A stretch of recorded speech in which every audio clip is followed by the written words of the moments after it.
Hi, this is Larry for Christ, and today I want to talk to you about progressions. In other words, there's kind of a cycle in which we get involved in whatever it is we get involved in, whether it's something we love or something we shouldn't be involved in, something that's good for us. And even in our walk in Christianity, there's a progression that we go through in nearly everything. I want to talk to you today about ocarinas. Okay? In association with my job, I got an iPhone, okay, and which I've thoroughly enjoyed, by the way.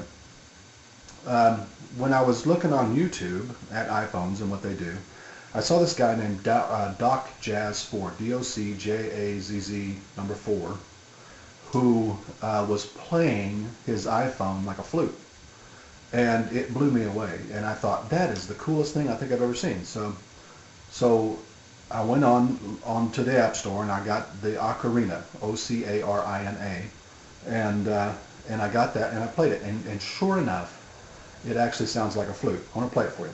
I got to look at music to do this, so I'm going to put my glasses on for a second. Okay, here goes.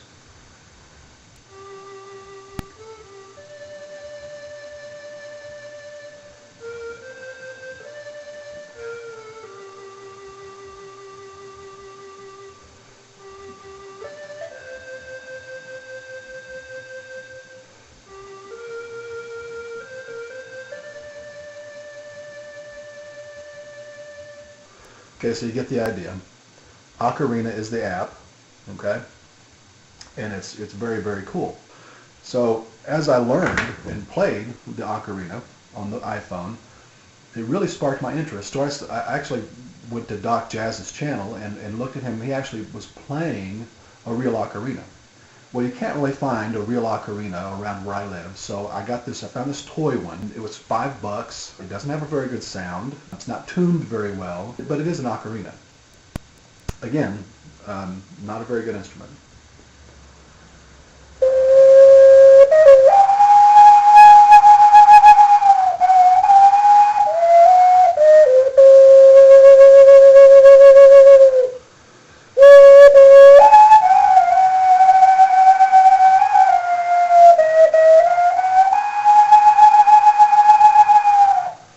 Ocarina, toy one, not a very good one, but I was intrigued and brought into the ocarina by a simulation of an ocarina, and then that led me to buy a toy ocarina. Now, I enjoyed playing my ocarina so much that I have a teenage son who sacrificially, for Christmas, got me a real ocarina. This is a Solist ocarina. It came in a really nice padded case. It's a double-chambered ocarina, it's a double ocarina, which means it'll actually play 2 octaves instead of just 1. Really, really, really cool instrument. Here's what it sounds like.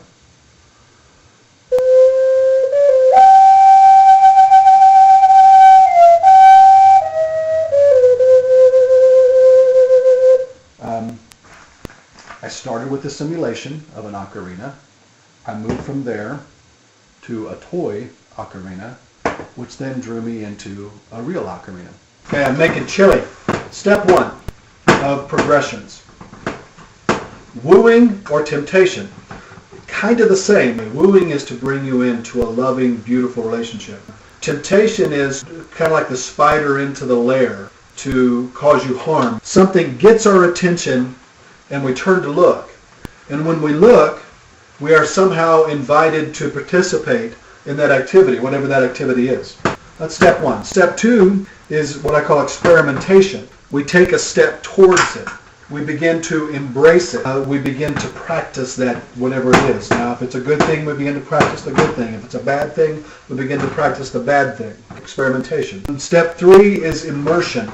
We begin to make it a focus in our lives. It somehow absorbs our attention and our time, and it begins to have some kind of return to our investment. It could be a bad things, because bad things can be fun and pleasurable. Ask any college kid if that's true. It doesn't mean they're good for you. It doesn't mean they're not dangerous. As I said, did I mention I'm making chili? The question that we need to ask ourselves in these things is, are these things helpful or are they hurtful? Will it be constructive or will it ultimately be destructive? I'm going to end this one here, and we're going to make a I think, a short series on progressions. I think it's an important topic and one that we need to discuss further. If you like chili, come on over. God bless you all. Have a great night. Bye-bye.